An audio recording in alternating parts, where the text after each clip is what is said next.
Nice. So, by the way, just to put it out there, this is one of those episodes that at the end tutajipata tukiuliza more questions than answers. And also to our viewers, we are not trying to get answers in this episode, but it's the kind of questions that we can actually ask at the end of it. Yeah. So the reason why I was asking that is because I've been thinking, ni kama anytime we raise that word, ama we get to talk about that word, the word evil, it seems to me ni kama kuna something that is just not so clear. Because just like vile umesikia kina Brayo akisema, evil is when you do something wrong. So meaning there's an aspect of human beings there. But sasa nikuulize, without human beings, so assume before human beings first appeared on Earth some billion years ago, did evil exist? And in what form? Because from the biblical literature, we actually understand that Lucifer fell somewhere. I think it has to be before man was created, ama hiyo period yenye man ya mwenye alikuwa anakuwa created, yeah? So unapata if the devil existed before the creation of man, evil existed. He fell before that time. So evil existed. So that is one of, so kidogo tu, that is just a context I'm trying to paint, yeah. So unapata sometimes when we talk about evil, ama when we think about evil, I am not so sure if we truly understand what we mean. But far from doing wrong things, some of the wrong things that we do to each other, there's just something else that, so let me draw this picture for you. One of the, I think we've talked about this before, one of the best systems of thinking that we have, kuna hii moja inaitwa first principles thinking. And the process of understanding first principles thinking is through another, we can call it a subset of first principles known as reductionism. So where you sort of reduce everything, you sort of segregate vitu, unaziangalia now as those pieces of a bigger puzzle. So I was thinking it in these terms. Let us use our modern times. So there's an aspect of CC in our interactions. There's an aspect of business. There's an aspect of government, leadership, etc., science, academia. All right. Evil tunaiwekanga tu mahali binadamu tuko. Unaona? Like we can't think if there is any evil apart from human beings. Yes, apart from human beings. Like we can't think if there is evil, say for example in things like science, in the structures of science, in the structures of academia, in the structures of even government itself. Sometimes mi hujiuliza when law is being formulated, how exactly do we get to that point? When democracy first popped up, like what was the way of thinking that we did? And I think in those details, unasikianga the devil is in the details. I think there's just something about evil that is so ambiguous that we don't even know how to think about it. That we don't even know why we even need to think about evil. And we don't even know if it's the right kind of a question. So this now introduces us to what exactly we will be talking about in this episode. Let's talk about the problem of evil. I'm not sure if those are the right words that are going to drive the intent or the meaning of what we're here to talk about. But let us think of it in those terms. Actually, from my end, can I describe evil as, let's say, anything that causes suffering or injustice towards creation? Expound some more. So unasema ati injustice ama suffering towards creation, destruction, so creation. let us look at it from that reductionist point of view. So what do you mean by injustice? What do you mean by suffering? And also what do you mean by creation? Let's start with creation. You post the idea that we should start thinking from first principles. So I was like, first let us remove ourselves, remove human beings from the equation.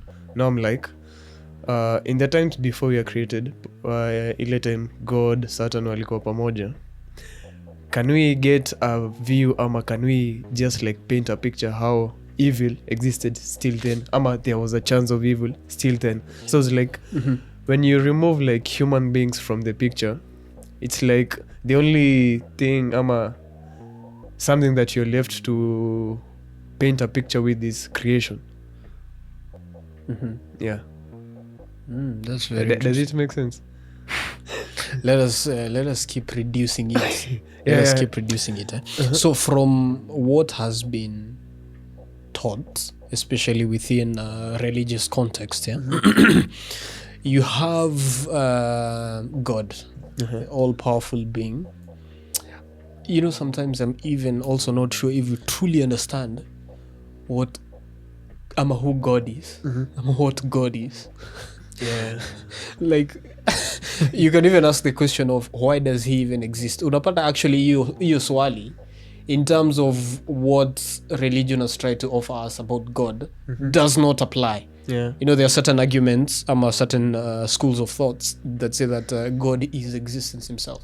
Like, see at the existence equal of God began to exist. Unaona? So actually, as a matter of fact, it will be contradictory because unaona hata tukitumia the word existence, we intend to place a certain value of time in it. It must have had a cause.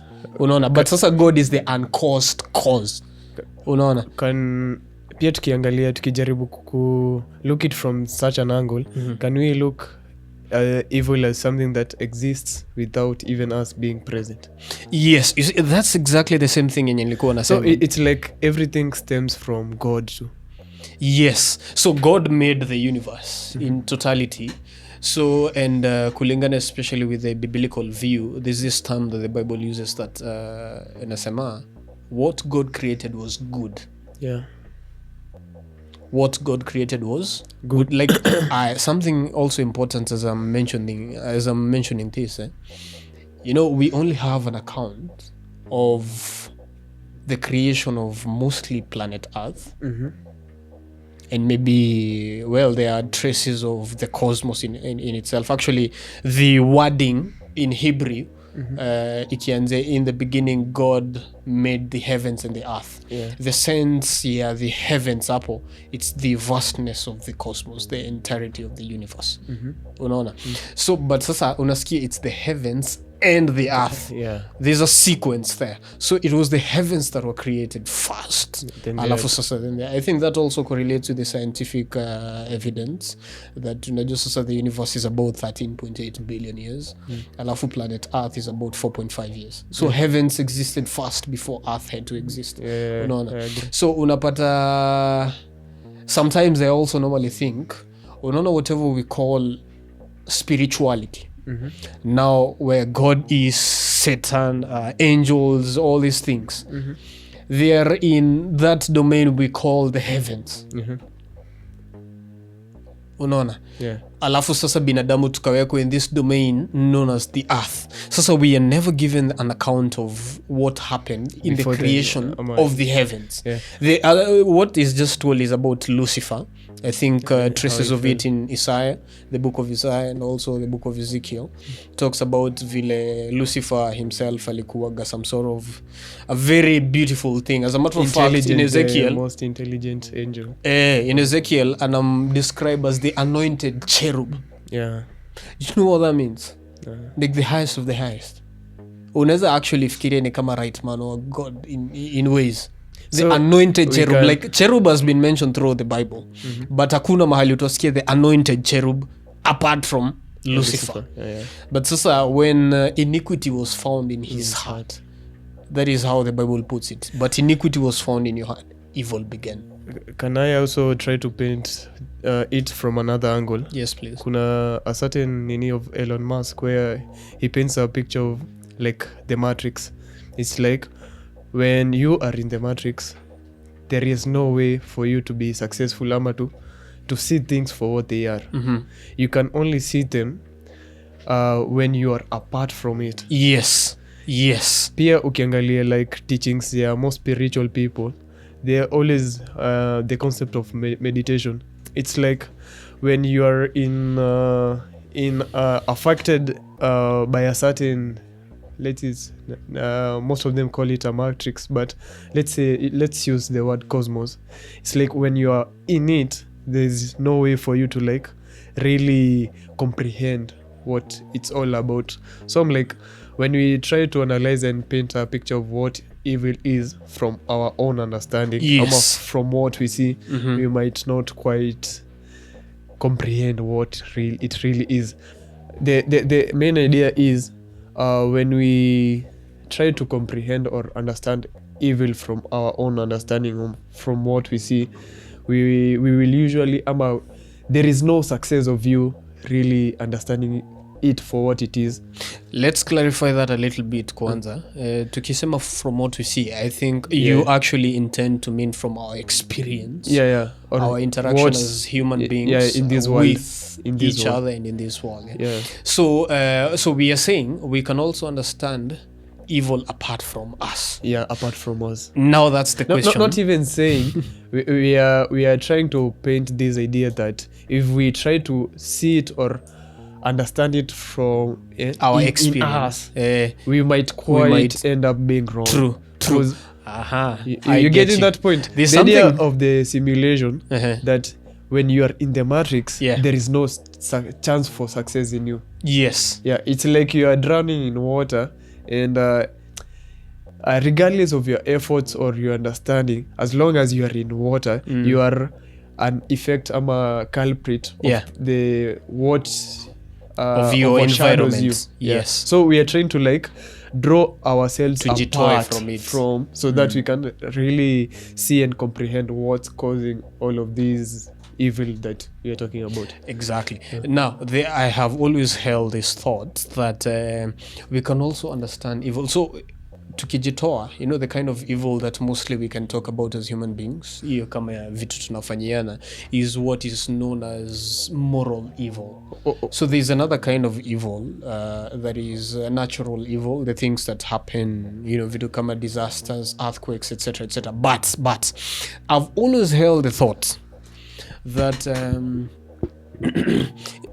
back to Genesis 1, 2, and 3, I've always had this thought that whatever Adam and Eve did, the consequence of eating from that fruit, I think it was not only a question of moral evil, I think it also disrupted something in the physical world itself, actually, in the material world itself. For myself, I will have been asked what happened in that situation. Was that it's like when they ate from the forbidden tree, it's like that's what caused them to be in the simulation. Yes, actually it is said, and that's the fall of man. It is said that I think I've come across certain understandings that unapata, the initial design of man wasn't one that was meant to be trapped within space-time. Yeah. 4D, the 4 and dimensions. That's the picture we are trying to paint. Yes. What if Adam could have obeyed God's command? It was more of not making him part of like the cosmos. Yes, but not rather, the cosmos, planet Earth. Yeah, as in the middle of Earth. Because unapata Earth ni kama its design ilikuwa designed with another principle ama another law yenye sasa we will call time, or the yenye we call time. We understand our reality in forms of space-time. That's 4 dimensions, and unapata binadamu at his initial design, kulingana na this kind of school of thought, binadamu wasn't designed to be trapped in time. The game. He was actually supposed to live above time. Yeah, true. Beyond I agree. It's like playing a game. Kicheza hizi games kama ma board games, chess, achana nini VR, game virtual reality. VR. The ones which you have like a pad, you're controlling the simulators. It's like when you are in the game, there is no way for you to like comprehend what's happening. You're just bound to the effects of what's happening. Mwenye ako outside the game ndio anaelewa what's happening. Yeah. Absolutely. So, and that's exactly the initial design of man. Yeah. So we can try to like for our viewers, it's like this. We are trying to build this frame of understanding evil, Yeah. so that let us build it from a point that we are not explaining it from our own experiences, moral perspective ama human perspective. yeah. Kweli. So yeah, I was saying, unapata from the account of Genesis, whatever Adam and Eve did, it not only disrupted sisi, it not only introduced moral evil, but it also did something to creation itself. What are you saying? And I believe nikisema it did something to creation itself, it had an implication in the physical world. Yeah. So the reason I say that is because there are certain verses in the Bible very, very interesting. So kama ati the land will not produce fruit, so you will Unless have to till it. And So remember, ndio unatry kufikiria kwani how serious was this thing What that if- hadi dunia yenyewe, the earth itself, the land itself ikaku subject to it. Alex, I have a question. Don't you think that's also what we are doing right now with our lives? You're just toiling the land. It's like We have to toil ndio we get something. Yeah. All these Yeah, the discoveries we've made in science, culture about medicine. work and stuff. Yes, Also, we are toiling. Mind of the world culture stems from the word cult. Hapo tutakuja. So alafu another verse, I think it talks about that sijui creation has been corrupted, sijui the stars, the sun and stuff like that. So ndio nikifikiria that manzini kama hatuelewi vizuri what we really mean by evil. It's more than just us. Yeah, It's about something even above these are us. things that have been tied even into creation itself. Yeah. Like hizo laws. So think about the laws of physics. Unaona, anytime we talk about the breaking of the laws of physics, especially when we come to the quantum realm, tunasemanga in quantum science, you see how we perceive realities in the physical realm. All those laws, think of all those laws in terms of time, think of them in terms of distance, think of them also in terms of what else, think of all those physical laws, temperature, etc. Hizo laws zote, how we measure them in the physical reality, do you know they literally break tukikuja to the quantum field? They break. Yeah. Unaona, and I can't help but think, unaona, that breaking from a quantum level, there's a sense in it that correlates to evil. Yeah. There's a sense that correlates to evil. Other things that you hear, especially in physics, is things like unapata, you've heard of entropy. No. Entropy, I think it's amongst the laws of thermodynamics. So unapata ati venye dunia ikiendelea kuexpand, inaendelea kukuja to a point that it's pure chaos. Yeah. Pierre, remember, I don't know if I'm quoting it right. There is this nini in the Bible which says, no matter what man tries to do after he fell, any solutions which will be seeking, it's like they're all bound to fail. Exactly. Like that is just the point. So unapata when Lucifer fell, there's just something that happened, that even when we started to exist as human beings, and also when we fell, tukakuwa bound to certain things generally zenye tunaweza describe as evil. That no matter what you do, no matter what explanation you try to make of them, no matter what sense you try to, angle you try to view them from, it's all wrong. Absolutely. Because it's already new. As in, that's the idea of it. Pia nikiangalia most of the greatest psychologists, they try to analyze the human mind not from like the effects that they have from their external environment, but from their own internal environment. And the idea is, let's say you're a scientist, you believe in let's say atheism, and may believe in God. It's like scatter, we are believing in two different things, but when somebody who doesn't understand, quite comprehend something to do with God and doesn't comprehend something to do with atheism, they will, as in, once they start observing us, it's like we are just of the same feta.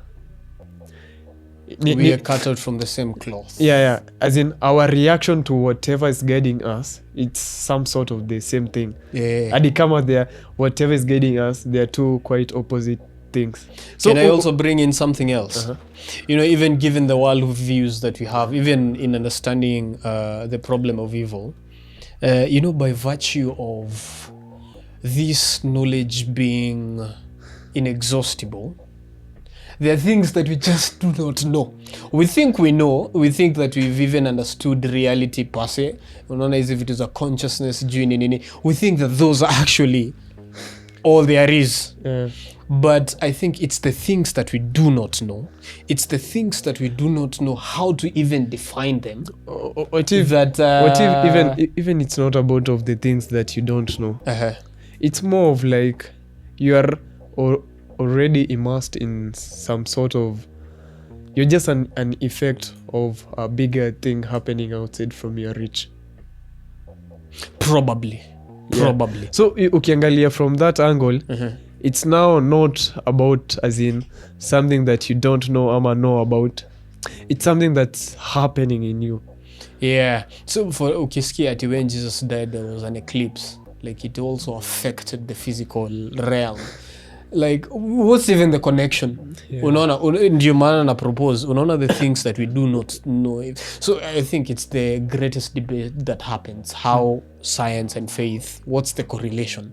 Unaona, and unapata there's that thin line. Yes, we kind of have that conception that it's actually there, but we do not know how to think about it. And I think at the heart mahali hiyo line iko whatever how we are relating towards all these things, maybe that's where the problem is. Yes, our outlook, and you know, I think it imekuja as a consequence of us being trapped in time. There's a lot of things that have just been blurred. We are already accustomed to like the normal mundane things environment which we found ourselves in. Saizi unaamka uko too busy, unaamka unajua tu ni kuhustle, unajua tu unafaa uongeleshe msupa, unajua unafaa ukatie mtu, unajua unafaa unyonge kama ni kunyonga unanyonganga, unajua unafaa ufanye like those are the things. You're already but accustomed. There are things that we don't even think about. And you know, when Kalian said making the unconscious conscious,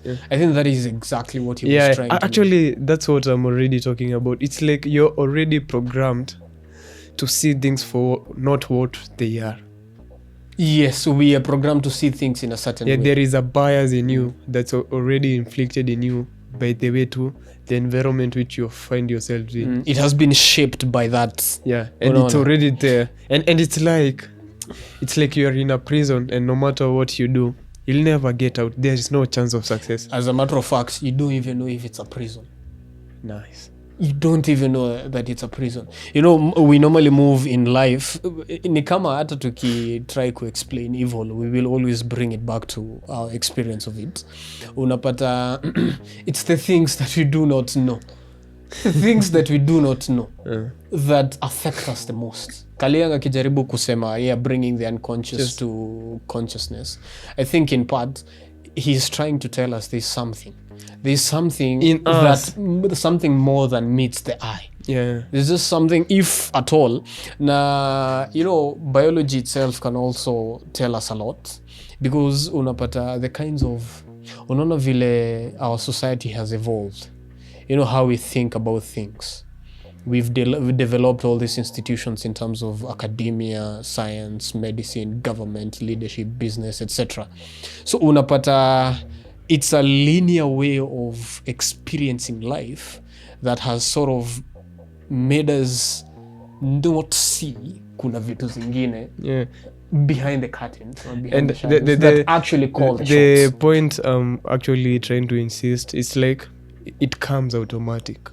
Nini, it comes automatic? That way of seeing things, that linear way of nini, it's like, does it really come automatically? What do you mean by it comes automatically? It's like once you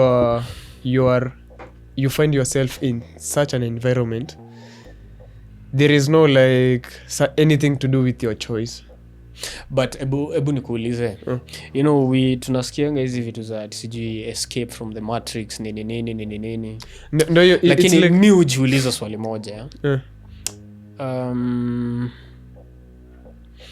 What exactly do people mean by matrix? I don't think it's just about, it's not really about ati chenye some elite groups mahali wanafanya to direct our reality towards a linear point of view. I think it's more than that. Wakisema escape from the matrix, I would really like to understand anyone who believes they need to escape from the matrix, if at all it's there in the first place. I'm not saying it's not there, but I would really want to understand what exactly do they know, ama what exactly do they mean by hiyo matrix. Unaona? Because let me back that statement up with something else. You will also realize tukisema ati you're escaping from the matrix, nini, ebu nipatie an example from your own perspective. What exactly are you escaping from? I think most of us who comes with such ideas, what exactly, ebu nipe an example of something you think that is a matrix that someone needs to escape from. I might try to paint this picture of, like, let's say you're born, it's the New Zealand is a World War, it's in World War II, and you're born in Germany, and the environment in which you're born in, ikona a lot of, like, war. There is war yenye imeerupt. Ukitry kuangalia, you didn't choose this war, you didn't choose which side of the war to be in, and you didn't have a say of you being there, but you're already there. War has effects. So no matter of your views ama your choices, you are bound to experience these effects based on the fact that you're already in that environment. Sasa now let me ask. So yes, most you people, did not choose. just a minute. Most people who, like, bring up this matrix idea, from my end, I might be wrong, I view it from, like, yeah, you're born into such a state of being, but you realize that I'm suffering by the fact that I'm in this state. Sasa So you train what exactly can you do? So unasema it was not your choice that you found yourself in those kinds of circumstances. So if you were given a choice, I mean, if you had the capacity for choice, how exactly could reality unfold for you? For me, because it seems so unatoa matrix. So how should it unfold? Let's say you're in the matrix. We are trying to bring this idea that you actually don't know even you are in the matrix. Yeah. But how do you break from it? How does reality look like apart from the from matrix? My end, something that I see happening continuously is there is suffering involved. So something that is without the matrix does not include suffering. We are trying to, like, haya nimejipata hapa, I'm in this state. You're suffering. I'm in the matrix. Number one, I don't know that I'm in the matrix, yes, or I'm in the simulation. But even why even try get out? How do I even know that I'm in the matrix? Yes, that's why I'm like, are you suffering? So suffering is an indicator that you're in a matrix. Suffering it's something that makes bounds you to look closely to the matter. It's like, but it doesn't mean that a reality outside the matrix doesn't include suffering. Yeah, true. That is what it means. Suffering, it's like I'm experiencing pain, and I need to look more into whatever's causing me pain. Yeah, it's just like an indicator that that there is something that just happens. I mean, it doesn't need like, you to be a genius to discover that. But some people get wanazoea being in that state of pain. Even being in the pain itself, maybe it's already conditioned that it's normal. It's like if I tell you today that you have cancer, it's like nisha condition that it's incurable, so I might as well get accustomed to it. Okay. Yeah.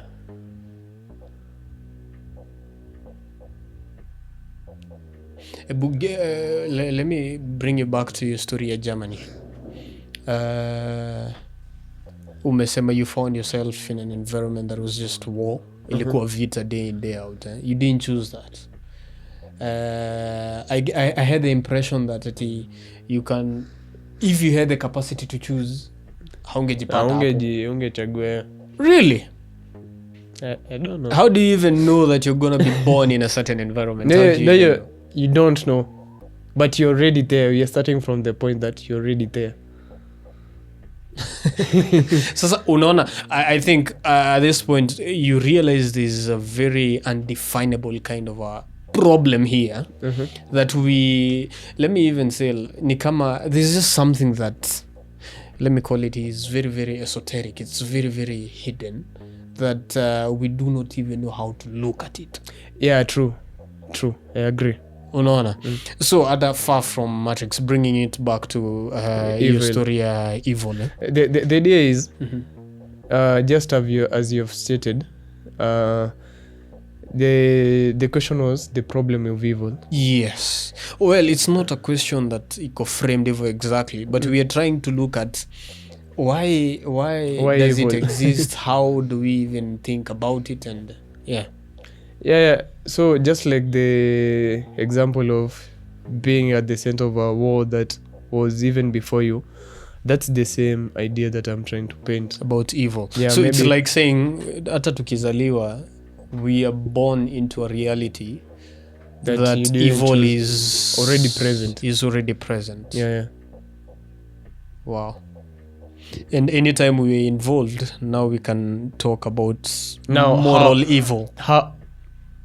It's not even about, it's like, first let us. Do you also realize our experience of reality is sort of also tied to our understanding of it? Yeah. I wanna like strike that understanding bit of it. You see the way you framed the idea that our experience of our reality is tied to our understanding of it. Maybe there is a problem with that understanding of it. So the way we understand reality might it's like you're already accustomed to the effects of evil by just being born. What? What did you just say? It's like a faulty code was introduced to you by the environment which you lived in. I'm being brought to life. There is something faulty in your code. Na hiyo Kalian calls it the subconscious mind controlling you your whole life. Then you end up calling it destiny. Actually, I see, I don't know, maybe I'm wrong. All these spiritually enlightened people are people who are already, they have detected that there is something problem with these conditions that we're already in, but it's like they are trying to get out, but they never fully grasp the whole picture. But unajua ukisema they never fully grasp the full picture. I'm thinking unapata that picture that is there to be grasped. I think it's something that is very eternal. Yeah. And I have a question. Let's say you had an terminal illness. Nikuulize, ungeishi fiti if you didn't know that you had it, ama ungesuffer more if you knew that you had it? It's a very subjective. It's based also, it's very subjective, and it's also because kuna watu wenye wamekuwa terminally ill, and the way they have moved through life, it's as if even that illness didn't exist. Sure. So I think maybe we can call it a narrative they told their brains. The perception of reality. Walisema, in as much as I am terminally ill, this is what I'm gonna do. Yeah. Unaona, lakini sasa there are others wenye once they have discovered they're actually terminally ill, that is how the path to oblivion starts. Unapata, so if we were to draw a graph, the trend, so we can agree that based on the two examples which you give, it's like two different people, same thing happening to them, but their understanding of reality is different. Yes. I think when it also comes to evil, I Maybe think it's that's different. the, if I can call it an axiom, like it's the thing that is there. If we are to start having a conception of what evil is, we are to think of it as our perception of it. Our perception of it. And how we're going to look at it will truly define. Matter. Yeah. It will truly matter, because realize, again, borrowing from religious texts, yes, evil exists, but then what? And you're already there. And you're already there. As a matter of fact, I think now this is where we can now start narrowing it back to moral evil, the things about us human beings. So unapata, yes, you're already in it. As a matter of fact, I think it's also wisdom to understand that you're also capable of it. Yeah. Well, there's Then that evil that has Peterson- nothing to do with us. Peterson- Well, maybe it is, but sisi Peterson wenyewe. posed this angle that most of us read history. Umesema history. To the Oh, chini. uko sawa. Most of us read history, and they make these bias of reading it as the hero, but they never read it as There's the villain in them. yeah. You know, sometimes ukisoma, especially there's this book known as Man's Search for Meaning by Viktor Frankl. Ukisoma pia the works of people like akina Alexander Solzhenitsyn, akina Dostoevsky, especially Crime and Punishment, ama the brothers Karamazov. You need to read those pieces. Do you know you can come to love whatever they did? Actually, Yeah. there is it's more of a temptation. Kwanza ile tambi yenye unasemaga that ama that kind of Huwezi evil. fanya. Manze kuna conditions tu unaekaga unakuwa inaanza kuwa enticing. Do you know? It's like funny thing. Watu wenye wanashindaga wengi wenye wanachukiaga gay people semaga mi siezi. Kuna most of them loki. As in it's like you come accustomed to love the evil which you started hating. Exactly. It's simply because there is a possibility that unapata we never looked inside to actually acknowledge That we are capable You of had those the things. capacity in it. You know, ukisoma from especially the Holocausts, I think one of the greatest atrocities that has ever happened to mankind is the Holocaust. Well, I think the greatest evil that has happened, the greatest moral evil that has happened, ni the story of Jesus Christ. You know, we have no idea of what happened. Let me start actually kidogo by the story of Jesus Christ. Alafu tukuje kwa hiyo story ya moral evil, yeah? You know, I'm not sure if we truly can create the image of exactly what happened to Jesus Christ. You know, the reason I'm saying this is because ukisoma from Isaiah 53, he was stripped naked. Movie zote zenye tumewatch, alikuwa the character that was playing Jesus, alikuwa amefunikwa. And watch nini ule mse mwenye aliunda hii movie ya Spartacus. That guy had an idea of what was happening. And watch, yes, iko very Spartacus. iko explicit, iko explicit, but go watch the story behind it. Yeah. As in, the guy had an idea of what was happening back then, hiyo times ya Yesu, during the Roman Empire. Iko na hizo images nini, but the storyline is quite, he nailed on it. Unajua ukifikiria, if you are a soldier who was flogging Jesus Christ, saizi you might think hungeweza. Wacha hata tuachana story. Ungeona huyu jamani fala sana. Saizi by the way. Saizi. We hear of, but have you been following what has been happening in Nigeria? Nigeria, niliona tu nini hizo nini the More than 50,000 Christians have been killed in Nigeria only. Why? Kuanzia the beginning of the 21st century. Si sababu of their faith, Christianity. And actually I can bet that huyo mse mwenye na persecute, he thinks that he's fulfilling God's will. Ama whatever you believe in. Imagine you are the guy who pulled that trigger on Charlie Kirk. wacha hata hivyo actually historia Chalikaki imekuwa something Yeah. unaona hivi venye tu bishana in Uliona debate Nairobi kulikuwa vigil nini held for yes it was quite profound. think about it hivi also as well unaona these conversations that we normally have when you disagree with someone there's an element of evil there. Unapata ni kama most of us do not understand that